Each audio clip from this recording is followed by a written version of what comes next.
So ఈరోజు class రూమ్లో ఏం జరిగింది, ప్రేయర్కి సరైన టైంకి అటెండ్ అవుతున్నావా, నీకు ఏ సబ్జెక్ట్ అర్థమవుతుంది, టీచర్స్ ఏమంటున్నారు, క్లాస్ రూమ్లో నీవు ఎలా బిహేవ్ చేస్తున్నావు, ఇటువంటి క్వశ్చన్స్ మీరు ఖచ్చితంగా పేరెంట్స్ ఖచ్చితంగా అడిగినప్పుడే మన స్టూడెంట్ ఎలా ఉన్నాడో వాడి పరిస్థితి వాడి పొజిషన్ ఎలా ఉందో ఫస్ట్ మీకు తెలుస్తుంది.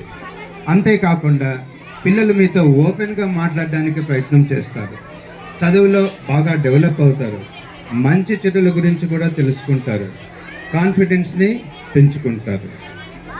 మంచి విలువలు ఉన్న విద్యార్థులు మంచి కుటుంబ సభ్యులుగా మంచి పౌరులుగా మారి దేశాన్ని ముందుకు తీసుకువెళ్తారు. సో పిల్లలకి యాక్చువల్గా అయితే పిల్లలకి సంస్కారం అనేది ఎక్కడి నుంచి మొదలవుతుంది అంటే స్కూల్లో అనుకుంటాం, కానీ స్కూల్లో కాదు, యాక్చువల్గా అది ఇంటి నుంచే మొదలవుతుంది. సో మరి ఎవరయ్యా మొదటి గురువులు అంటే పేరెంట్సే మొదటి గురువులుగా చెప్పవచ్చు. పేరెంట్స్ మనం ఇంటి దగ్గర ఎలా ప్రవర్తిస్తే ఎలా మాట్లాడితే పిల్లలు కూడా అదే విధానాన్ని అలవర్చుకుంటారు. మొబైల్ కంటే మన మాటలు మన ప్రవర్తన వారిపై ఎక్కువ ప్రభావాన్ని చూపుతాయి. ఎవరైనా పిల్లలు తప్పు చేసినప్పుడు వారిపైన కోపడకుండా ఓపికతో సహనంతో మంచి చెడుల గురించి వివరించినారు అంటే వాళ్ళు తప్పకుండా ఒక మంచి పౌరులుగా మంచి విద్యార్థులుగా తయారవుతారు. సో మామూలుగా అయితే మార్కులు చాలామంది ఎక్కువ తెస్తూ ఉంటారు, కానీ మంచి విలువలు ఉన్న విద్యార్థులే అసలైన విజేతలుగా చెప్పవచ్చు. డియర్ స్టూడెంట్స్, ఇంకొద్దిసేపట్లో మన ప్రోగ్రామ్ స్టార్ట్ చేస్తాము. ఒక 10 నిమిషాలు మీరు ఓపిక పట్టినారు అంటే మన ప్రోగ్రామ్ ఇంకొక 10 నిమిషాల్లో స్టార్ట్ అవుతుంది. సో ప్రోగ్రామ్ అని చెప్పే ముందు ఏదైనా కానీ ఒక ప్రోగ్రామ్ స్టార్ట్ చేయాలి అంటే దాని వెనుకల బ్యాక్గ్రౌండ్ చాలా హార్డ్గా ఉంటుంది. నిజానికి ఒక ప్రోగ్రామ్ సక్సెస్ చేయాలి అంటే టీచర్స్ గ్రౌండ్ వర్క్ కానీ హార్డ్ వర్క్ కానీ చాలా ఉంటుందని చెప్పవచ్చు.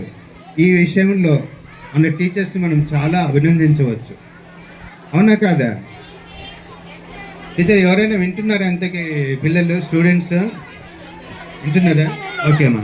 సో మరి మన టీచర్స్ మన సాయి ప్రగతి స్కూల్ టీచర్స్ ఏ విధంగా ఉన్నారయ్యా అంటే ఎలా ఉన్నారు అంటే వాళ్ళు గూగుల్ కంటే ఫాస్ట్, అవునా, వైఫై కంటే స్ట్రాంగ్, సో యూట్యూబ్ కంటే చాలా క్లియర్గా మన ప్రోగ్రామ్ని రెడీ చేస్తారు. సో ఇంకొక కొద్ది నిమిషాలలో ఈ ప్రోగ్రామ్ స్టార్ట్ అవుతుంది కాబట్టి కొంచెం ఓపికతో మీరు ఉండగలిగినారు అంటే మన ఈ ప్రోగ్రామ్ని తప్పకుండా సక్సెస్ చేద్దాం. అలాగే ఈ కార్యక్రమం విజయవంతం చేయడానికి వచ్చిన ముఖ్యమైన మన గెస్ట్లకు అందరికీ, పేరెంట్స్కి, టీచర్స్కి అందరికీ మరొకసారి నా హృదయపూర్వక కృతజ్ఞతలు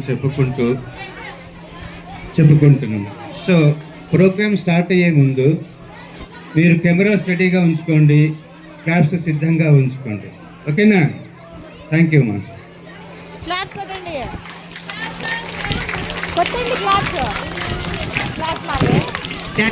సార్ చాలా అమూల్యమైనటువంటి ప్రసంగాన్ని మాకు అందించడం జరిగినందుకు thank you very much sir. మరొకసారి ఇప్పుడు